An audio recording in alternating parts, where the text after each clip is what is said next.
Selamat datang ke Top 10 Worst Movies of 2021, kategori ini. Assalamualaikum dan juga salam sejahtera. Hai, kembali lagi ke Zaf Vlog. Selamat datang ke Top 10 Worst Movies of 2021, kategori international.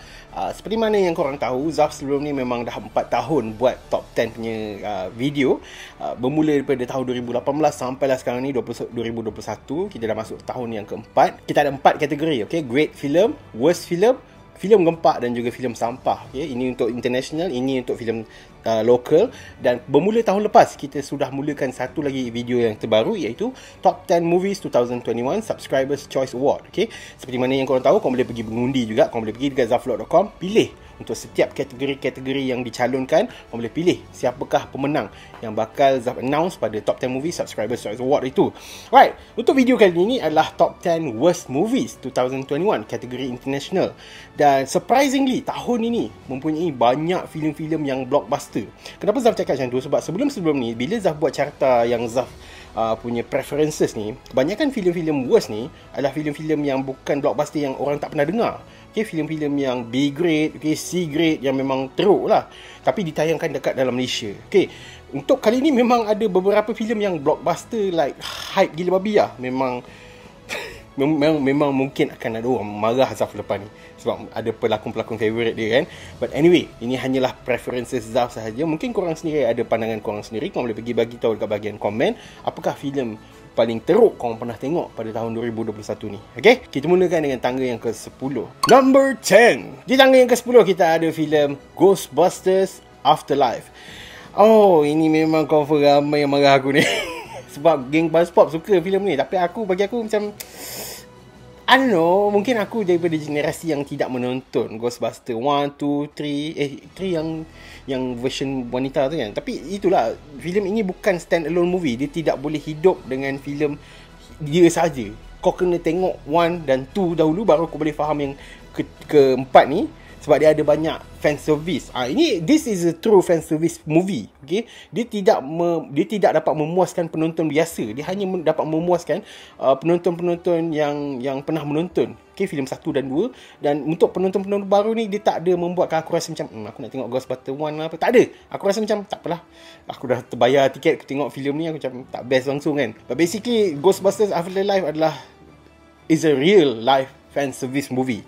It doesn't justify that this is a good movie. Bagi aku, it was one of the worst film untuk 2021. Itulah masalah dia. Sebenarnya tak banyak filem-filem yang teruk pada tahun 2021 ni, sebab sinema pun tutup dan kebanyakan filem-filem yang teruk dikeluarkan di platform Pawagam.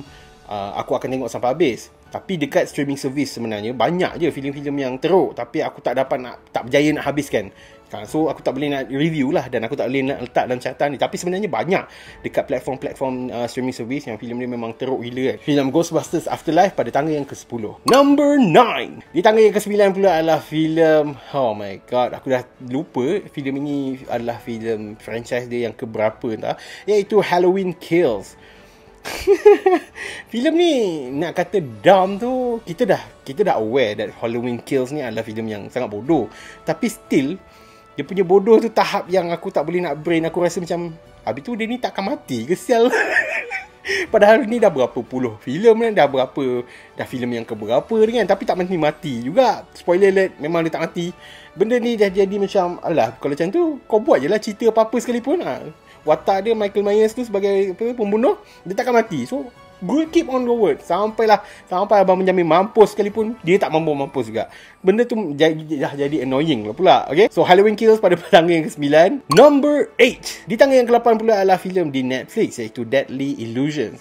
Filem ni it was totally suck sampai aku lupa cerita dia pasal apa. Tapi aku ingat satu benda, dia tidak menggambarkan sebuah filem yang horror thriller, tapi lebih kepada horror psycho yang tak kena. Okay? Mungkin sebab watak perempuan tu, okay, motif dia tak ada. Jalan cerita dia macam pada first and the second act nampak bagus.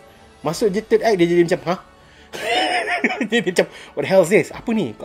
Filem ni keluar kat Netflix kalau tak silap. Kau boleh pergi tengok dekat Netflix. Mungkin lah ini hanya just general preferences daripada aku saja. Mungkin korang suka filem-filem yang macam ni. Kau boleh bagi tahu kat bahagian komen. Number 7. Di tangga yang ketujuh pula adalah filem The Unholy. Alright, filem ini basically macam cerita-cerita tempatan. Okay, seorang ustaz yang cuba mengubat, bukan mengubat lah, dia seorang ustaz ni yang ada seorang kanak-kanak ni, dia ada superpower, mukjizat. Okay, pada masa yang sama, adakah ini mukjizat daripada Tuhan ataupun mukjizat hanya sekadar penipuan daripada the devil? Kau kena tengok filem The Unholy ni, tapi still dia tidak, I was not expecting this film to be this bad. Masa first time aku tengok tu, aku ingatkan biasa-biasa je. Rupanya lagi teruk. Macam ending dia memang totally nonsense lah. Aku paling tak suka ending dia. The Unholy memang tidak menggambarkan yang justify that this is a Bible punya horror story lah. Tapi tak, macam sayang lah, ada banyak lagi filem-filem yang merujuk kepada Bible tapi lagi seram, lagi horror. Okay, filem ni was one of the films yang aku touch and go dan memang tak worth it langsung. Okay, number 6. Di tangga yang ke-6 pula adalah filem Spiral. This is the film yang aku tengok kat Pawagam. One of the films yang aku tengok di Pawagam kembali. Okay, selepas kita lockdown semua tu. Dan Chris Rock tak kena lah watak-watak yang serius. Dia punya talent tu more of a watak-watak yang kelakar. Tapi bila dia letak pada watak yang serius dan dalam genre yang sangat jarang lah.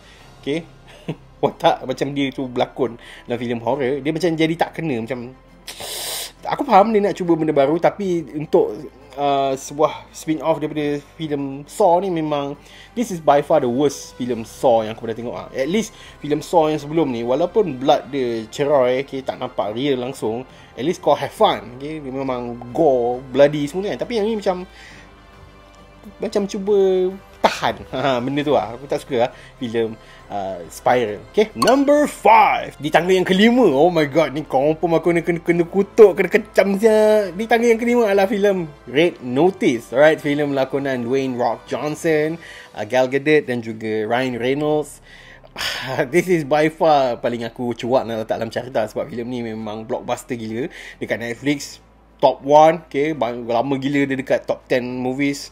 Dia berada carta yang pertama. Ramai gila orang suka sebenarnya filem ni, tapi ada ramai lagi orang yang rasa membazir masa menonton Red Notice ni. It was basically, diorang bukan membawa watak yang intended untuk filem tu, tapi diorang hanyalah menjadi The Rock.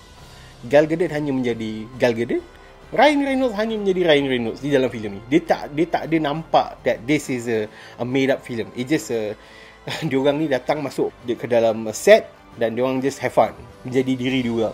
Tak ada benda beza pun. Bagi aku macam nonsense lah. Aku tak suka filem Red Notice. Jalan cerita dia biasa je, tak adalah gempak mana pun. Nak kata action pack, tak ada pun, tak banyak pun action. Bagi aku macam sikit je kalau nak compare filem-filem lain kan. Red Notice di tangga yang kelima. Number 4. Di tangga yang keempat pula adalah filem adaptasi daripada game. Oh my god, cerita apa ni? Adalah filem Monster Hunter. Alright, filem Monster Hunter ni sebenarnya bagi aku, I have no hopes untuk filem ni. Tapi based on the film itself, it looks, mungkin ni adalah percubaan geng-geng Mila Jovovich yang pernah buat Resident Evil tu untuk adaptasi game lain pula kan. Cuma beza dia, waktu Resident Evil dulu ramai orang pergi tengok dan blockbuster sebab ia adalah daripada franchise game. So ramai orang pergi tengok lah. Tapi yang ni dia dah jadi macam, alah, asyik-asyik muka kau Mila kan. Ada Tony Jaa pun macam tak function dalam filem ni kan. Basically Monster Hunter ni was one of the films yang tiba-tiba lepas tu ending dia pun tiba-tiba macam tu je. Dia tak nampak macam filem yang bersettingkan Monster Hunter punya game tu lah. Macam a made up film. Okay, number 3. Right, di tangga yang ketiga pula adalah filem filem Indonesia. I'm sorry guys, filem Indonesia banyak je filem-filem yang best. Tapi disebabkan dekat Pawagam Malaysia ni, diorang ada juga ambil filem-filem yang berkualiti rendah ditayangkan di Malaysia. So this is one of the films yang aku tengok pada tahun 2021 dan sampah gila babi, iaitu Jangan Sendirian. Oh my god, dia adalah sebuah filem anthology yang ada beberapa short film. Dan it was a total nonsense lah. Sampai ada pedang Star Wars lah, berapi lah, okay, hantu pegang. Kau nak cerita pun rasa pelik. It was a totally dumb movie yang tak seram langsung. dan terlalu banyak sangat scene-scene yang sangat bodoh. I mean like, kenapa hantu-hantu ni semua tak nampak menyeramkan? Siap ada apa pedang keluar api lah, cincang tak mati lah. Macam apa benda sial cerita ni? Jangan Sendirian merupakan filem Indonesia yang one of the films yang berjaya masuk ke Malaysia. Aku pun tak faham macam mana dia boleh masuk, tapi dia tayangkan dekat tayar Pawagam, dan aku tengok waktu tu dia invite dan sorry, aku tak suka filem ni, memang teruk gila. Number 2. Di tangga yang kedua pula adalah filem yang banyak kali ditangguh. Okay, basically filem ni sebenarnya tak ditayangkan pada tahun 2021, tapi disebabkan kita tak ada akses dan dia tidak ditayangkan Pawagam, dia hanya keluar dalam pertengahan tahun di Disney Plus Hotstar, iaitu filem The New Mutants. Okay, New Mutants ni obviously korang dah tahu daripada banyak review, memang was one of the films yang X-Men paling teruk pun aku nak tengok. Disebabkan banyak kali ditangguhkan dan banyak kali reshoot, filem ini seolah-olah macam tak ada arah tuju. So benda tu macam the plot was messy, benda tu jadi macam, dan pertalian filem ini terhadap X-Men punya universe pun sangat vague. Memang pelik lah filem The New Mutants ni. Memang patut pun filem ini tidak ditayangkan di Pawagam. Okay, number 1. So, siapakah yang mendapat tangga yang pertama dalam top 10 worst movies of 2021 ini? Filem yang mendapat paling teruk, paling sampah pernah aku tengok pada tahun 2021 ni was unexpectedly from the franchise yang sangat-sangat popular, iaitu filem Fast 9. Cukup-cukup lah tu. Tak payahlah nak buat Fast 10 ke apa ke. Dah terlalu nonsense sampai ke luar angkasa pula. Memanglah kau mendengar cakap fan, tapi fan troll je, bukannya nak pun benda tu. It looks dumb as hell way. Sampai pergi keluar angkasa pakai. Wih, teruk no. Sampai Dom pun boleh lompat daripada kereta, dekat cliff tu boleh survive tanpa cala apa-apa. Wih, melampau. Teruk no ni. Dah macam superhero pula. Kalah Captain America macam ni kan. It was one of the films yang aku rasa macam apa benda lah. apa yang bermain dalam fikiran Dominic Toretto nak hasilkan filem Fast 9. Lepas ni nak Fast 10 lagi. Lepas tu nak invite The Rock balik. The Rock reject. Macam drama betul kan. Patutnya dia tamatkan pada Fast 7 ke Fast 6 ke. Okay, Fast 8 tu memang dah teruk dah. Dengan spin-off Hobbs and Shaw pun lagi memang lari daripada genre keretanya. Memang I don't know. Korang kena pergi tengok sebenarnya. Kalau ada keluar dekat streaming service ke apa, korang pergi tengok. Dan korang cuba buktikan salah ke apa aku cakap ni. Memang it was suck as fuck way. Okay, so yeah, that was it. Itu adalah carta 10 filem paling teruk 2021 daripada filem international. Ada yang keluar dekat Pawagam, ada yang keluar dekat streaming service. Tapi this was all daripada pandangan perspektif Zaf sahaja. Mungkin korang berpandangan berbeza daripada Zaf. Mungkin ada yang suka Fast 9. Okay, tak, kita jangan bash mana-mana pihak. Korang sendiri ada hak untuk menyatakan kenapa korang suka filem-filem tersebut. So korang boleh kongsikan apakah 10 filem kegemaran korang, filem yang paling sampah pada tahun 2021 ni, filem international. Boleh bagi tahu dekat bahagian komen. But first, kalau korang berminat untuk membeli baju pengulas filem bukan penjenayah ini, adalah yang satu kolaborasi bersama dengan pelukis yang merupakan subscriber Zaf. Memang sangat istimewa. Zaf sangat suka yang kartun yang dilukiskan ni. Memang sebiji macam Zaf. Korang boleh pergi dekat description bawah. Korang boleh pergi dekat Shopee dan korang boleh klik yang boleh beli baju ni sebanyak RM55. Korang boleh support Zaf dan juga dapat support pelukis tersebut. Dan memang korang boleh pergi support juga dekat Twitter dia, boleh follow dia. Memang banyak gila artwork dia yang sangat comel dan sangat kelakar. So yeah, alright guys, jangan lupa untuk pergi dekat bahagian description dan tekan link zafvlog.com untuk korang undi filem-filem kegemaran korang pada tahun 2021 ini. Dan result tersebut Zaf akan announce pada Top 10 Movies Subscribers Choice Award yang bakal keluar pada hari Ahad ni. Okay, so yeah, itu saja untuk hari ni. Jangan lupa untuk saksikan Top 10 filem gempak 2021, filem tempatan pada hari esok jam 8 malam, dan Top 10 filem sampah tahun 2021 kategori tempatan pada jam 10 malam esok juga. Okay, dan juga Top 10 Movies Subscribers Choice Award pada hari Ahad ni. Okay, so yeah, itu saja untuk hari ni. Thank you very much for watching. Jumpa lagi pada Zaf Vlog yang akan datang. Thank you.